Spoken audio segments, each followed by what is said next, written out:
ئەوەی مافی تۆی خواردووە، ئەوەی موچەی تۆی خواردووە، ئەوەی زەوی تۆی داگیر کردووە، ئەوەی جوێنی پێت داوە، ئەوەی ناشرینی کردویتە، ئەوەی بوهتانی بۆ کردویتە، واللهی ئەوەی کە ناشرین کردو حەیای بردویتە، ئەوەی کە وای لێ کردویتە زڵمی لێت کردو و شەو ڕۆژ بگریت، دڵنیا بە خوای گەورە ئەو کەسانت بۆ دەهێنێت بۆ ڕۆژی قیامەت یەک نەفەرێکیان لێجێ نامێنێ.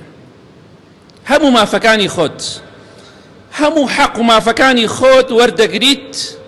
حتا پێغەمبەری خوا صلی الله عليه وسلم لە حەدیثێکی صحیح تەرغیبە دەفەرمێ حتا مێرولەیەکی بچووک، مێرولە بچووکەکان نەک گەورەکانیش، ئەگەر مێرولەیەکی بچووک زوڵمی کردبێ لە مێرولەیەکی تر، خوای گەورە تۆڵی لێ دەکات.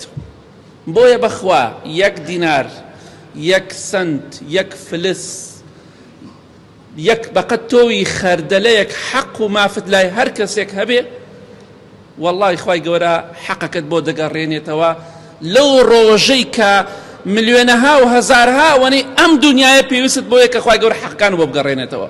بۆیە دڵخۆش بە جومعان کاتە سورەتی کەهف دەخوێنی بزانە وحەشەرناهم فەلەم نوغادر منهم ئەحەدا، یەک نەفەر جێ نامێنێ، هەمووی دێت، زاڵم و پیاو چاک، دەسەڵاتدار و بێدەسەڵات، دەوڵەمەند و فەقیر، پیاو باش و پیاو خراپ، هەمووی کۆ دەبێتەوە.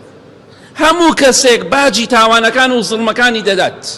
بۆیە خەم مەخۆ و هیچ مافێکت نافەوتێ مەڵێ فڵان کەس ماڵەکەمی خوارد، حەقمی خوارد و مافمی خوارد، ناوەڵڵا بەخوا ڕۆژێک دێت وەری دەگریتەوە ئەو پەڕی دڵخۆش دەبیت.